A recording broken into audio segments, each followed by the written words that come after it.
Egg table বানানোর জন্য প্রথমে আলুর পুরটা বানিয়ে নেব। তার জন্য কড়াই গরম করে সাদা তেল দেব। এবার এর মধ্যে দিয়ে দেব কেটে রাখা পেঁয়াজ।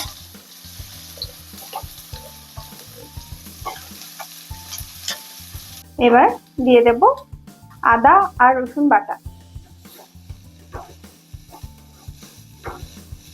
দিয়ে দেব লঙ্কা কুচি।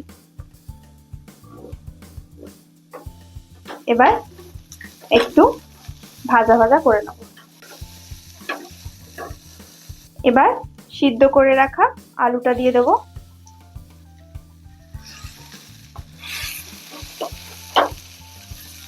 ভালো করে মিশিয়ে নেব।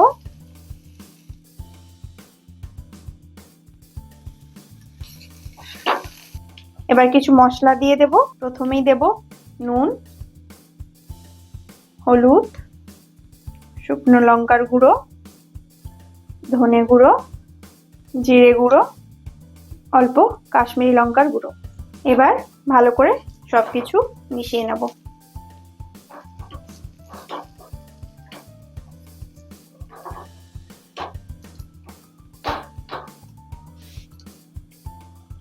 অল্প গরম মশলা দিয়ে দেব আর কোচানো ধনেপাতা।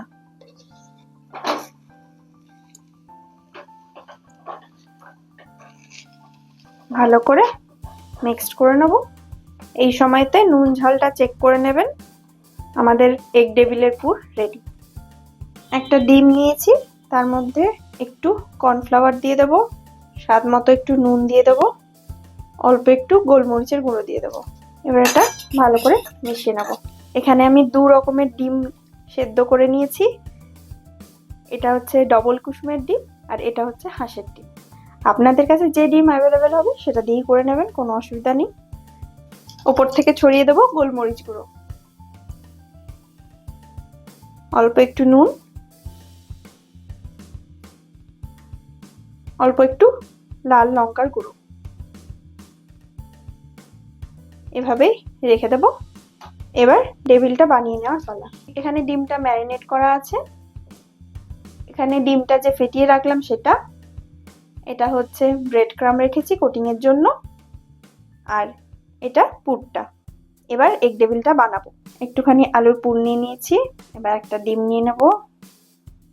এভাবে রেখে ভালো করে কোট করে নিতে হবে।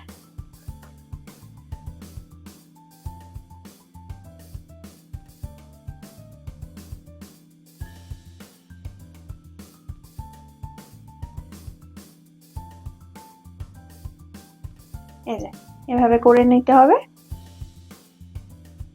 এবার ডিমের ব্যাটারে দেব। ডিমের ব্যাটারে ভালো করে চোবানো হয়ে গেছে। এবার এটা তুলে দিয়ে দেব ব্রেড ক্রাম্বে।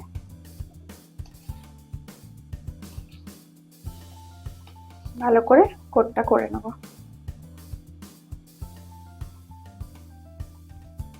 কোটিং করা হয়ে গেছে।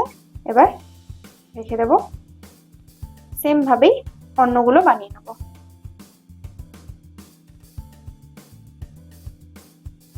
তেলটা গরম হয়ে গেছে। এবার এক এক করে ছেড়ে দেব টেবিলগুলো।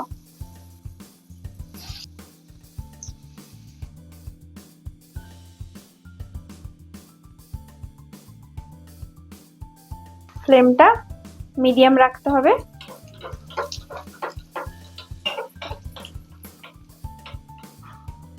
এবার আস্তে করে সব এগ টেবিলগুলোকে উল্টে নেব।